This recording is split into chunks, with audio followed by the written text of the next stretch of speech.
Hi hello అందరూ ఎలా ఉన్నారు? ముందుగా అందరికీ ధన్యవాదాలు. ఆరోగ్యమే మహాభాగ్యం కదా. అయితే ఈరోజు మన కిచెన్లో తక్కువ ఆయిల్తో సింపుల్ అండ్ టేస్టీగా గోరుచిక్కుడి గ్రీన్ కారం లేకుండా పచ్చిమిర్చి అండ్ కొబ్బరితో ఎలా తయారు చేసుకోవాలి. ఇది చాలా టేస్టీగా ఉంటుంది, కానీ ఆరోగ్యానికి కూడా చాలా మంచిది.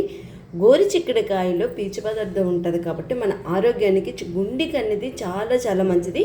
గోరుచిక్కుడుకాయతో చాలా వీడియోస్ చేశాను మన ఛానల్లో, కానీ ఈరోజు సింపుల్ అండ్ టేస్టీగా ఇంకొక వీడియో అనమాట. ఎలా తయారు చేయాలి సింపుల్ అండ్ తక్కువ ఆయిల్తో.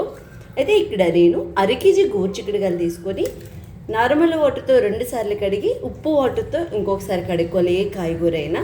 అయితే చిగురు భాగం మొదల భాగం ఇలా కట్ చేసుకోవాలి. కట్ చేసుకున్న తర్వాత ఇప్పుడు మనం దీన్ని చిన్న చిన్న ముక్కలుగా కట్ చేసుకోవాలి.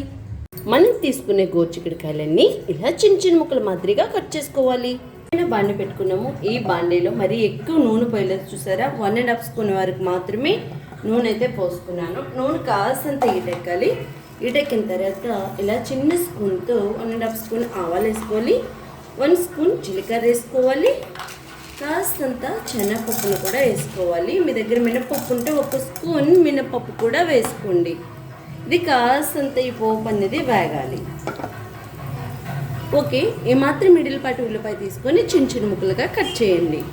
ఇలా మన పోపు లేగిపోయిన తర్వాత మనం తీసుకునే ఒక ఉల్లిపాయ చిన్న చిన్న ముక్కలుగా కట్ చేస్తాము కదా, ఇది కూడా వేసేసుకోవాలి.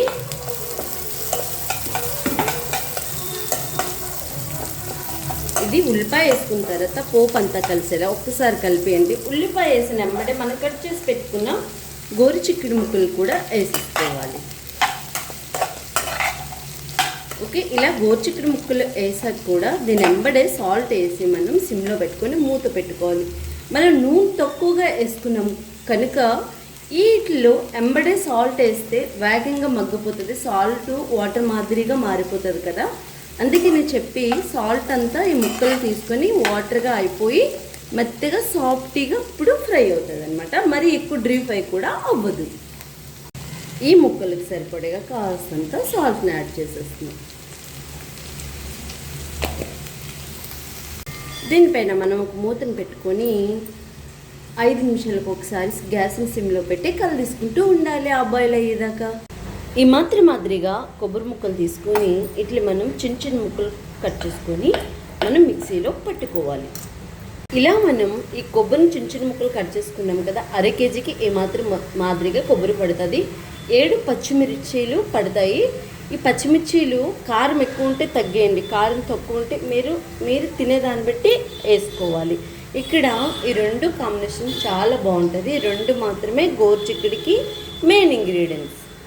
అయితే ఈ 2 కలిపి మనం మిక్సీ పట్టుకోవాలి. కొబ్బరి అండ్ అలాగే పచ్చిమిర్చి కూడా మిక్సీలో వేసి మెత్తగా మిక్సీ పట్టేసుకోవడమే. మనం వేసుకునే గోరుచిక్కుడుకాయ ఇలా అయితే కాస్తంత బాయిల్ అయ్యింది. మనం స్టవ్ పైన పెట్టుకొని 10 నిమిషాలు అయితే అయింది. ఇప్పుడు ఇందులో మనం కాస్తంత కరివేపాకుని ఎక్కువ వేసుకోండి. కరివేపాకు అనేది ఆరోగ్యానికి చాలా చాలా మంచిది. కరివేపాకు వేసిన తర్వాత ఒక్కసారి మళ్ళీ ఇలా కలిపెట్టేయండి. ఇప్పుడు ఇందులో మనం కరివేపాకుతో పాటే పసుపుని కూడా వేసేసుకుందాం. కాస్తంత పసుపుని వేసేసుకుందాం.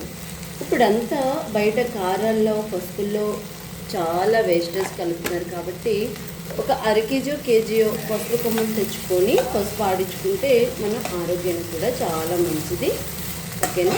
ఒక్కసారి ఇలా కలుపుకున్న తర్వాత మళ్ళీ మూత పెట్టుకుందాం.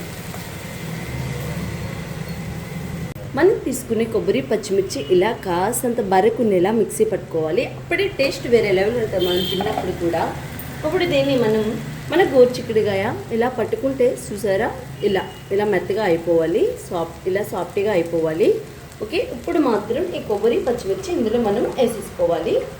ఇలా మనం కొబ్బరి పచ్చిమిర్చి వేసుకున్న తర్వాత ఎక్కువ చేపి వేగించకూడదు. జస్ట్ 10 నిమిషాలు మాత్రమే సిమ్లో పెట్టి వేగించుకోవాలి. ఇదంతా ఇలా కలిపేసుకొని మనం మూత పెట్టుకొని 2 నిమిషాలకు ఒకసారి దగ్గరే ఉండే కలపండి. కొబ్బరి వేసాక అడుగు పడుతుంది కదా, చూసారా ఎంత గ్రీనిష్గా ఉందో. ఓకే, దీనిపైన మనం మూత పెట్టేసుకుందాం. ఇది పిల్లలకి పెద్దోళ్ళకి అందరికీ కూడా గోరుచిక్కుడుకాయ మనలో చాలామందికి వండడం రాదు. గోరుచిక్కుడుకాయలతో మినిమం ఒక 10 రకాల వంటకాలు చేయొచ్చు. ఆల్రెడీ 2-3 వీడియోస్ గోరుచిక్కుడుకాయతో చేసే పెట్టాను, చూడండి. గోరుచిక్కుడుకాయ వేగించుకున్నప్పుడు కాసంత సాల్ట్ వేసుకున్నాం కదా, ఇప్పుడు కొబ్బరి అన్నీ వేసాం కదా, సరిగ్గా ఉందో లేదో చూసుకొని కాసంత సాల్ట్ సాలలేదు ఇక్కడైతే నేనైతే యాడ్ చేసేసా, మీరు కూడా చెక్ చేసుకుని యాడ్ చేయండి. సరే, మనం గ్రీన్ అండ్ గోరుచిక్కుడు ఫ్రై ఎలా రెడీ అయిపోయిందో సింపుల్ అండ్ టేస్టీగా. అయితే గోరుచిక్కుడుకాయలో 3 టైప్ ఆఫ్ గోరుచిక్కుడుకాయ ఉంటుంది. ఒకటి హైబ్రిడ్ ఉంటుంది, ఇంకోటి ముదిరిగా ఉంటాయి, ఇంకొన్ని గ్రీన్గా నేతగా ఉంటాయి. మీరు మార్కెట్కి వెళ్ళి చెక్ చేసుకోండి, లేదంటే మనం తినేటప్పుడు పంట కింద పీచుగా తగులుతుంది. ఇక్కడ నేను దేశీ గోరుచిక్కుడు తీసుకున్నాను, అలాగే నేత గోరుచిక్కుడు కూడా తీసుకున్నాను. ఆరోగ్యమే మహాభాగ్యం కదా. అయితే ఇది టేస్ట్ వేరే లెవెల్ ఉంటుంది. ఒకసారి నా మాటల్లో చెప్పడం కదా, ఒకసారి మీరు కూడా ఇలా ట్రై చేయండి. మనం ఏ కూరగాయ వండుకున్నా, ఎగురైనా ఫ్రై అయినా ఆ గ్రీన్నెస్ అనేది అలాగే ఉండాలి. అస్సలు మాడకుండా, అసలు బాయిల్ అయినట్టు సాఫ్ట్గా స్మూత్గా ఎలా చేశానో చూసారు కదా. తింటే కూడా చాలా టేస్ట్ ఉంటుంది. అయితే ఆరోగ్యమే మహాభాగ్యం. అందరం కలిసి ఇంటిలో కలిసి వంట చేసుకుందాం, అందరమే ఆరోగ్యంగా ఉందాం. నెక్స్ట్ మంచి సరుకుతో ఆరోగ్యమైనతో మళ్ళీ కలుసుకుందాం. అంతవరకు మీ అందరికీ బాయ్ బాయ్.